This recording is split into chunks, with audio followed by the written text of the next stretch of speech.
Good evening class. PK geography classes में आपका स्वागत है।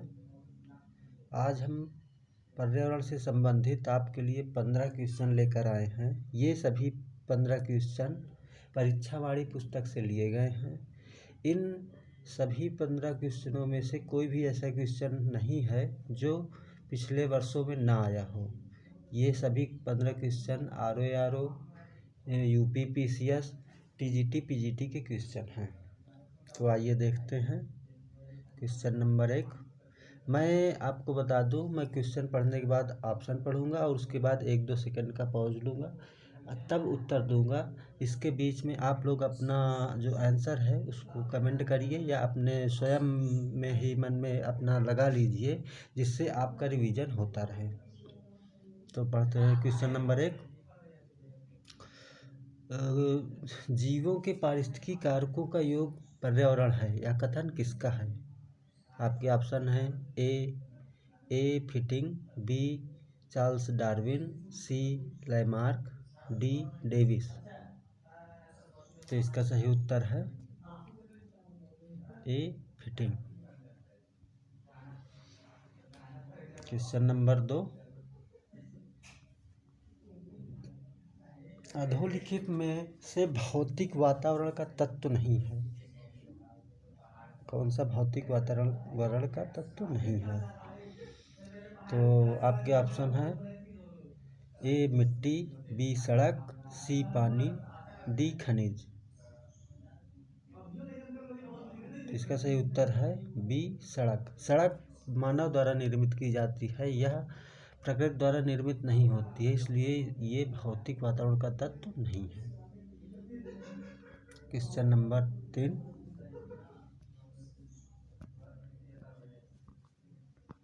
सतत और स्थायी विकास किस प्रकार की अवधारणा से संबंधित है? आपके ऑप्शन है ए नियतिवादी अवधारणा, बी संभववादी अवधारणा, सी नवनियतिवादी अवधारणा, डी उपयुक्त ए और बी दोनों। तो इसका सही उत्तर है सी नवनियतिवादी अवधारणा। नवनियतिवादी अवधारणा इसको ग्रिफिथ टेलर ने दिया है। इसे रुको और जाओ अवधारणा भी कहते हैं, जिसमें मानव और प्रकृति के अंतः संबंधों की व्याख्या टेलर ने की है कि मानव को प्रकृति के साथ मिलकर सतत विकास के लिए उसकी इच्छानुसार ही उस पर एक खनन या जो है उसका ह्रास करना चाहिए, जब प्रकृति उसको अनुमति दे। अन्यथा अगर मनुष्य अधिक अपने ही केवल हित को देखते हुए खनन करता रहेगा, पेड़ काटता रहेगा, तो बहुत जल्दी ही प्रकृति का बहुत विभीषक रूप मनुष्य को देखना पड़ जाता है। यही संबंध जो है ग्रिफिथ टेलर बताने की कोशिश किए और उन्होंने बताया कि नवनियतिवादी अवधारणा में सतत विकास सबसे उपयुक्त हो सकता है। इन्होंने इसको रुको और जाओ अवधारणा का नाम भी दिया। Question number 4। पर्यावरण निश्चयवाद के प्रतिपादक कौन हैं? पर्यावरण निश्चयवाद के प्रतिपादक कौन हैं? आपके ऑप्शन है A Carl Ritter, B Griffith Taylor, C Davis, D इनमें से कोई नहीं। इसका सही उत्तर है ए कार्ल रिटर। अब पर्यावरण निश्चयवाद क्या होता है? मतलब पर्यावरण निश्चयवाद का मूल मतलब यही होता है कि कोई भी घटना जो होती है उसका निर्धारण पर्यावरण के अनुसार ही होता है। यही एक वो उसमें मनुष्य का रोल नगण्य माना जाता है। ये पर्यावरण निश्चयवाद कहलाता है। तो आगे चलते हैं। Question number 5। संयुक्त राष्ट्र ने वर्ष 2002 में किसका अंतर्राष्ट्रीय वर्ष घोषित किया? तो आपके ऑप्शन हैं ए वन संरक्षण वर्ष, बी स्वच्छता वर्ष, सी जल संरक्षण वर्ष, डी सतत विकास वर्ष। तो आप सही उत्तर है डी सतत विकास वर्ष। क्वेश्चन नंबर 6, पारिस्थितिकी तंत्र में टिकाऊ जैव समूह कहलाता है। जो पर्यावरण और पारिस्थितिकी है उसमें जो सबसे टिकाऊ जो एक समूह होता है वो क्या कहलाता है? आपके ऑप्शन है ए इकोटोन, बी अनुक्रम, सी चरम अवस्था, डी क्रमिकी। तो इसका सही उत्तर है सी चरम अवस्था। चरम अवस्था किसी भी पर्यावरण पारिस्थितिकी की उच्चतम अवस्था होती है जिसमें कोई एक स्पीशीज या जो है कई स्पीशीज जो रहती हैं वो अपने सर्वोच्च उत्कर्ष पर पहुंच जाती हैं। क्वेश्चन नंबर 7, विश्व पर्यावरण दिवस किस तारीख को मनाया जाता है? आपके ऑप्शन है ए 4 जून, बी 5 जून, सी 6 जून, डी 11 जून। तो इसका सही उत्तर है बी 5 जून।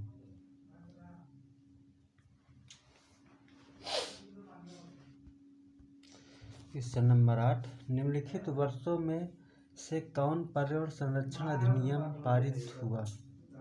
कब?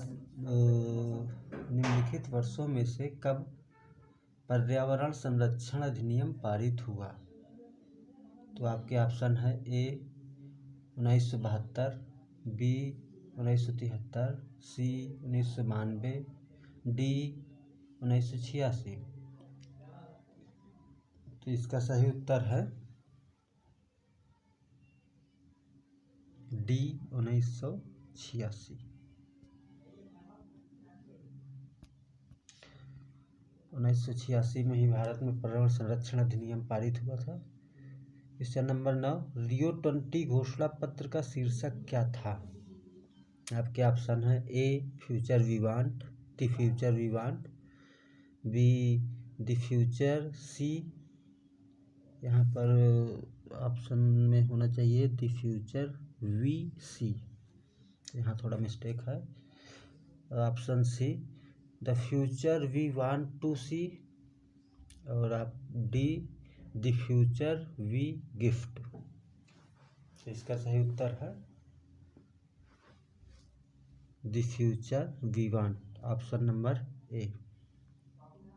ये रियो 20 कब पारित हुआ था?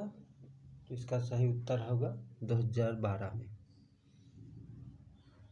रियो सम्मेलन 1992 में हुआ था, उसके जस्ट 20 साल बाद रियो 20 2012 में हुआ, जिसमें इसमें शीर्षक दिया गया उसके घोषणा पत्र का द फ्यूचर वी वांट।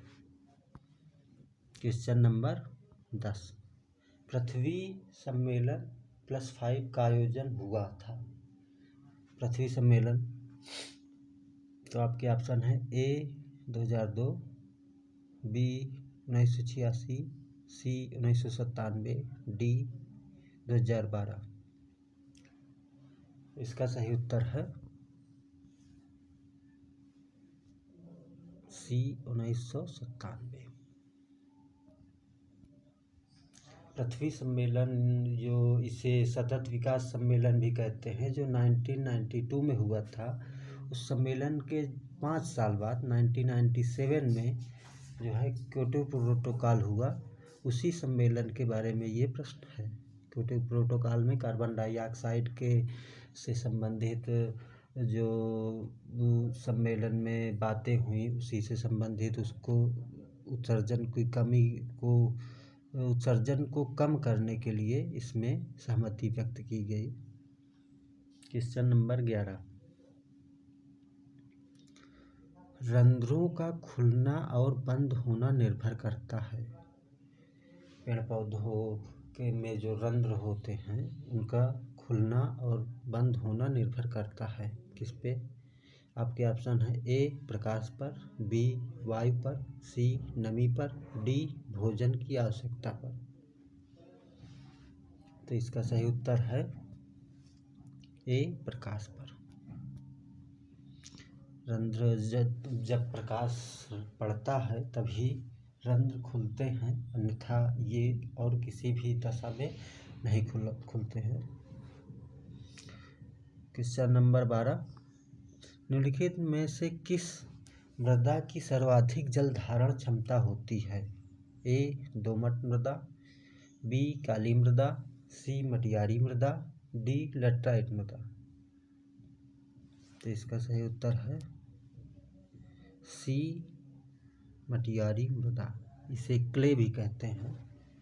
इसमें इसके कण 0.002 से जो छोटे होते हैं या इसी के बराबर होते हैं, जिसमें जल धारण क्षमता सबसे ज़्यादा होती है। क्वेश्चन नंबर 13, एक खाद्य स्तर, यहाँ खाद लिखा है, ये थोड़ा गलत है।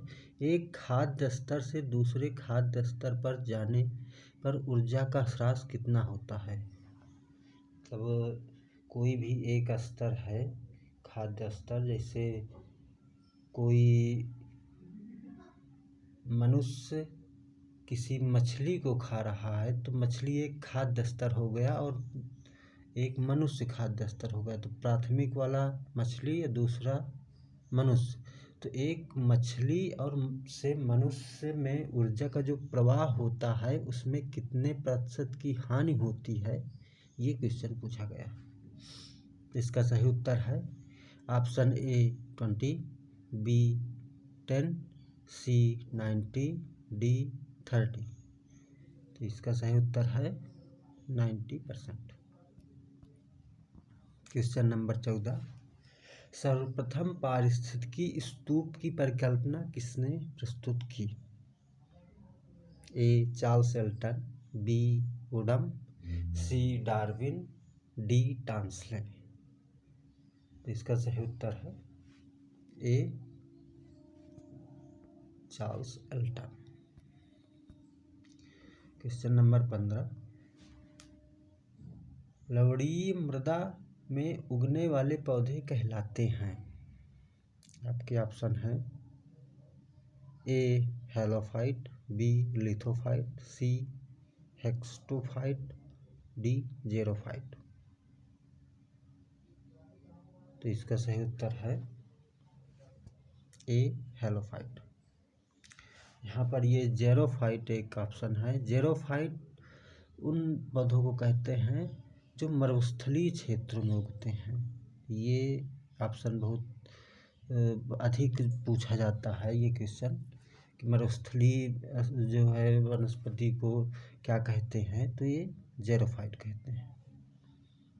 तो इस प्रकार हमने 15 क्वेश्चन का डिस्कशन किया, और ये क्वेश्चन आपको कैसे लगे इसको आप कमेंट करके हमें ज़रूर बताइए। और क्लास में कैसा संशोधन करना चाहिए या प्रश्न में किस प्रकार के प्रश्न हैं, इससे संबंधित कुछ भी आपके दिमाग में आ रहा है, कोई हमको जानकारी देना चाह रहे हैं, तो वो भी बताइए। धन्यवाद।